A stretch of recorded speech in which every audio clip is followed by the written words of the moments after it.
बहुत पुरानी बात है। नदी के किनारे सोनपुर नामक एक गांव में एक रामू नाम का मछुआरा रहा करता था।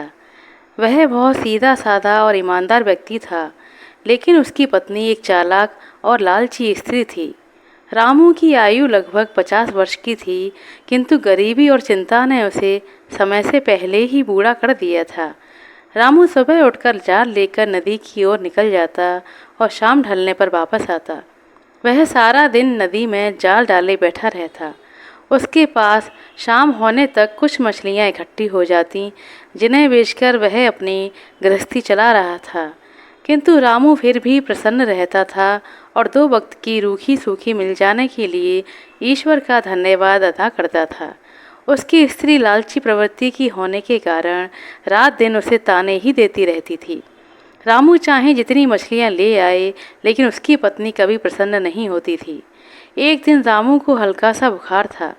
फिर भी वह 2 बार नदी पर गया, लेकिन उसके हाथ एक भी मछली नहीं लगी। इसलिए वह खाली हाथ आया।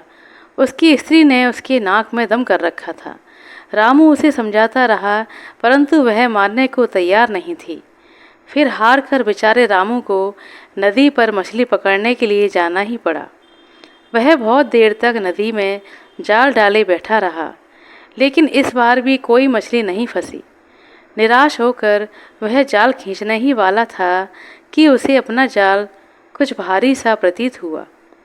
उसने जल्दी जल्दी उसे खींचा। उसने देखा कि उसके जाल में एक छोटी सी सुंदर मछली फंसी है।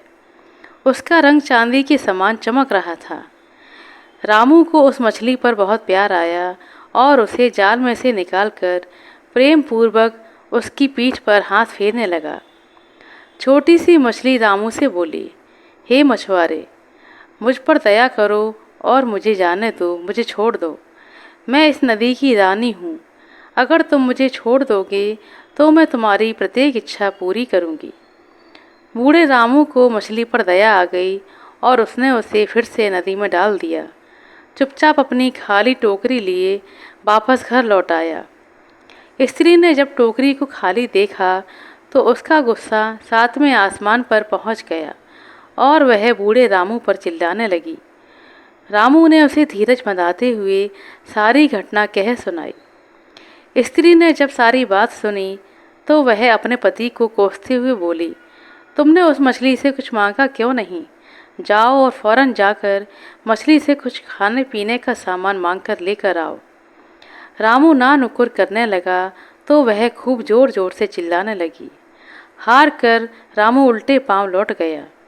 नदी पर पहुंचकर वह तेज आवाज में बोला, हे नदी की रानी मछली, तनिक बाहर आकर मेरी विनती सुन लो। तुरंत ही नदी की लहरों में बल खाती छोटी सी सुंदर रानी मछली नदी तट पर आ पहुंची।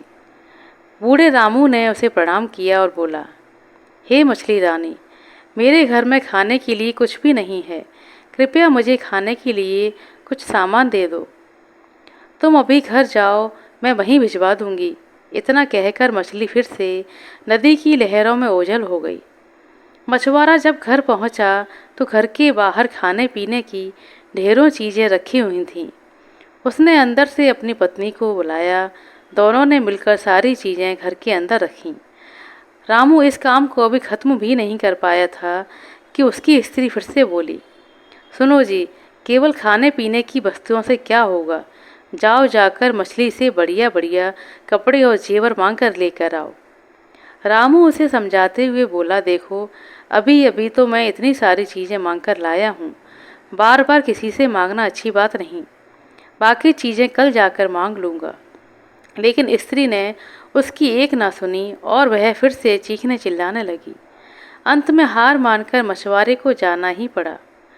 वह नदी किनारे पहुंचकर पुनः बोला, हे सागर की रानी मछली, तनिक बाहर आओ और मेरी विनती सुनो।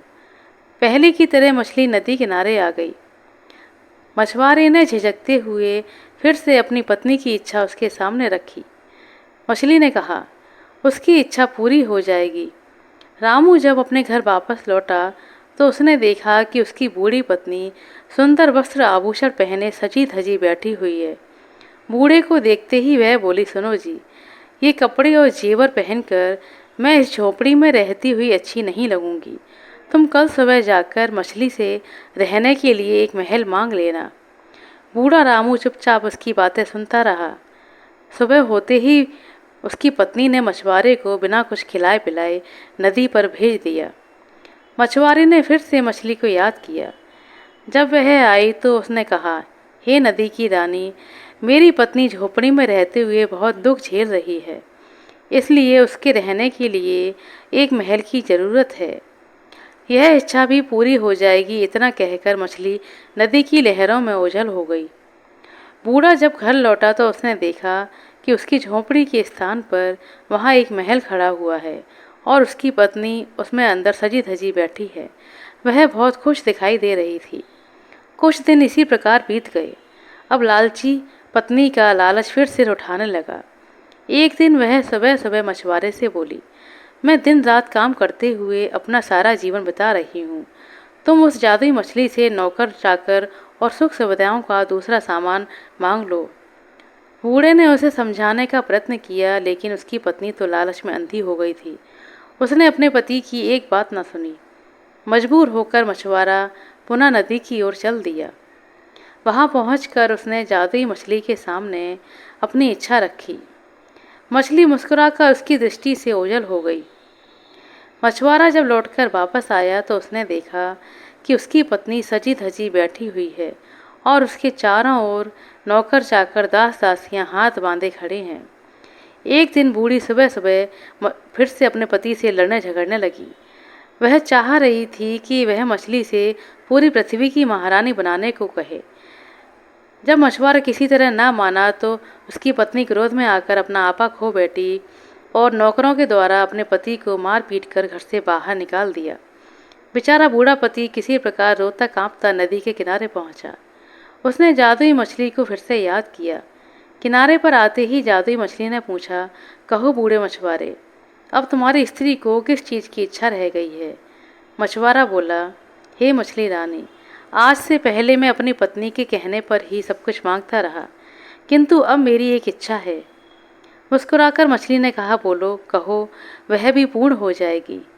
बूढ़ा मछुआरा बोला, मेरी बस इतनी सी इच्छा है कि तुम अपना धन दौलत नौकर चाकर महल सब कुछ वापस ले लो। मुझे तो बस अपनी पहले वाली झोंपड़ी और जाल चाहिए। धन ने मेरे जीवन का सारा सुख चैन छीन लिया है। मछली बोली, ठीक है, यदि तुम्हारी यही इच्छा है तो ऐसा ही होगा। वह अपने घर लौट आया। उसने देखा कि महल के स्थान पर टूटा फूटा सामान पड़ा है और झोंपड़ी के अंदर बुढ़िया सोई पड़ी है। मछुआरे ने उसे जगाया तो वह आंखें मलती हुई उठ बैठी।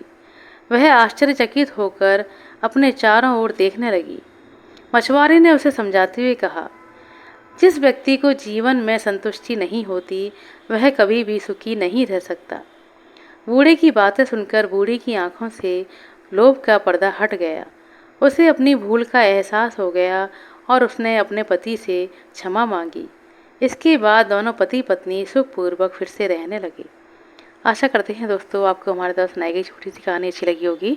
कहानी पसंद आई हो तो कृपया लाइक कर दें, शेयर कर दें। चैनल पर नए हैं तो सब्सक्राइब कर लें। अपना कीमती समय देने के लिए बहुत बहुत धन्यवाद। मिलते हैं अगले वीडियो में, तब तक के लिए नमस्कार।